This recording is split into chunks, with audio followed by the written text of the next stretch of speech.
70,000 বার ধুয়েছে, ধোয়ার পরে আমরা এই আগুনটা পেয়েছি। সে আগুনের যদি এতখানি পাওয়ার হয়, পুড়িয়ে ছারখার করে দিতে পারে, তো জাহান্নামের আগুন কি হবে?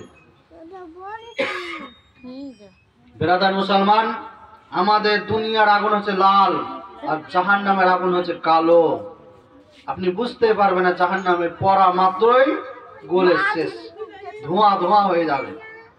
বেরাদার মুসলমান, একটু ভয় করেন। আমরা ইবাদত করি না, তবুও দাবি করি যে আমরা জান্নাত বাসী, জান্নাত হবই। ব্রাদার মুসলমান, সাহাবীগণেরা, তাবিগণেরা এত ইবাদত করেছেন, ইবাদত করার পরও নিজে কোনোদিন ঘামান করেনি যে আমি জান্নাত পাবো। আর আল্লাহ তাআলা কি বলেন? আমি অহংকারী ব্যক্তিকে, তাকাব্বুরকারী ব্যক্তিকে পছন্দ করি না। আর যারা অহংকার করে তারাকে আল্লাহ তাআলা বলেন আবা আস্তাকবারা কানা মিনাল কাফিরিন। যারা অহংকারী দেখায়, তাকাব্বুর দেখায়, ওরা কাফির, মুসলমান হতে পারে না। কেননা আজ থেকে দুনিয়া সৃষ্টি হযরত আদম আলাইহিস সালামের আসার পূর্বে এই ধরতিতে, জমিনের বুকে মানব জাতি ছিল না, জিন জাতি বসবাস করত।